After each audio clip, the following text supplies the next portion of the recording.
एक बार की बात है, एक बहुत बड़ी आर्ट गैलरी ने कॉन्टेस्ट डिक्लेयर किया। उसमें उन्होंने अनाउंस किया कि जो भी पेंटर पीस को डिपिक्ट करने वाली वर्ल्ड की सबसे अच्छी पेंटिंग बनाएगा, उसको $10 मिलियन का इनाम मिलेगा। यह बात पूरी दुनिया में फैल गई और पूरी दुनिया से हजारों पेंटर्स ने अपनी अपनी पेंटिंग भेजी उस कॉन्टेस्ट में पार्टिसिपेट करने के लिए। उन हजारों पेंटिंग्स में से जो इस कॉन्टेस्ट के जजेस थे, उन्होंने फाइनली 100 पेंटिंग्स को शॉर्टलिस्ट किया और उन 100 पेंटिंग्स की एक एग्जीबिशन लगाई। उस एग्जीबिशन में इन सारे पेंटर्स को तो इनवाइट किया ही किया, साथ ही साथ मीडिया वाले भी बैठे हुए थे और मीडिया वालों के साथ हजारों लोगों की भीड़ भी जमा थी। क्योंकि प्राइज अमाउंट इतना बड़ा था तो सबका इंटरेस्ट था ये जानने में कि कौन जीतेगा, कि वो पेंटिंग कैसी होगी और कौन वो पेंटर होगा जिसको इतना बड़ा अमाउंट मिलेगा। फाइनली वो दिन आ ही गया। वहां पर सारी ही पेंटिंग्स देखने लायक थी और एक से बढ़कर एक थी। उसमें से कुछ पेंटिंग्स थी जहां पर सबसे ज्यादा भीड़ थी। जैसे एक पेंटिंग थी जहां पर एक बिल्कुल साफ पानी की नदी बह रही थी, जिसके पीछे कुछ पहाड़ थे, उसके ऊपर बर्फ जमी हुई थी और पीछे से सनराइज हो रहा था। एक और पेंटिंग थी जहां पर पेंटर ने पीस को डिपिक्ट किया था फुल मून नाइट के थ्रू, यानी कि एक बिल्कुल पीसफुल लेक थी जिसका पानी बिल्कुल स्टिल था, इतना स्टिल कि उसके अंदर आप रिफ्लेक्शन देख सकते थे आसपास में जो भी कुछ था उसका, बिल्कुल एक मिरर की तरह। और बिल्कुल डार्क आसमान में कुछ तारे चमक रहे थे और एक चांद चमक रहा था। उसके अलावा एक पेंटिंग थी जिसमें बिल्कुल सफेद बादल थे, नीला आसमान था और बिल्कुल हरी हरी घास थी। यानी कि सारी ही पेंटिंग्स ऐसी जिसको देख करके ही मन शांत हो जाए। तो कॉन्टेस्ट बहुत ही टफ था क्योंकि सारी पेंटिंग्स एक से बढ़कर एक थी। तो जजेस के लिए शॉर्टलिस्ट करना कि कौन सी पेंटिंग बेस्ट है, that was very very difficult.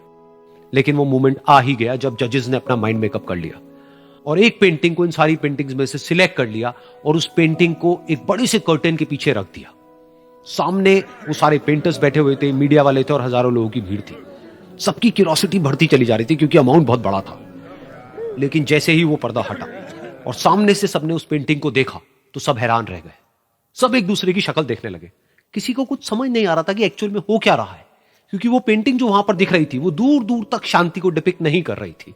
तो सबको लगा कि शायद उस आर्ट गैलरी से कोई गलती हुई है या जजेस से कोई गलती हुई है और किसी गलत पेंटिंग को वहां पे रख दिया है। तो कुछ पेंटर्स एक साथ गए, जाकर के उस आर्ट गैलरी के ओनर से मिले और जाकर के उससे पूछा कि क्या ये कोई गलती है, गलती से कहीं कोई गलत पेंटिंग तो आपने वहां पे नहीं रख दी है।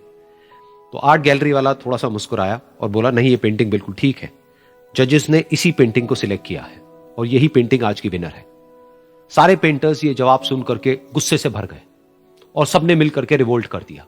और ये देख करके सारे मीडिया वाले अपनी अपनी जगह से खड़े हुए और भागते हुए गए उस आर्ट गैलरी के ओनर के पास में और अपने अपने माइक्स उनके मुंह के आगे कर दिए। तो अगेन वो आर्ट गैलरी का जो ओनर था वो हल्का सा मुस्कुराया और उसने कहा कि मुझे कुछ बोलने से पहले एक बार इस पेंटिंग को आप लोग ध्यान से देखिए, थोड़ा पास से देखिए, शायद आपको कुछ ऐसा नजर आए जो दूर से नजर नहीं आ रहा है। क्योंकि आप सबने एक चीज तो देख ली कि इस पेंटिंग में आंधी है, तूफान है, चारों तरफ सब कुछ तहस नहस हो रहा है, आसमान में बिजली कड़क रही है, काले बादल हैं, ये सब तो आपने देख लिया। लेकिन एक चीज नहीं देखी कि इस पेंटिंग में एक घर भी है। उस घर में एक छोटी सी खिड़की है जहां पर एक आदमी खड़ा हुआ है। ध्यान से जाकर के देखिए, वो जो आदमी खड़ा हुआ है और बाहर देख रहा है उस घर से, उसके चेहरे पर कोई डर नहीं है, बल्कि एक हल्की सी मुस्कान है, एक ठहराव है, एक सुकून है। और यही है शांति का असली मतलब।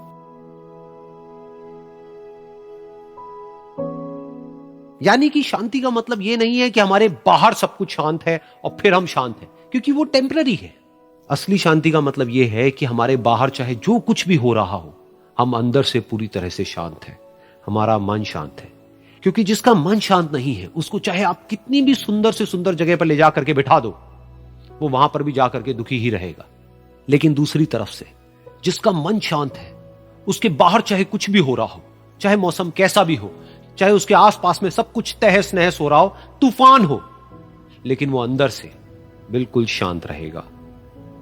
और यही है शांति का असली मतलब।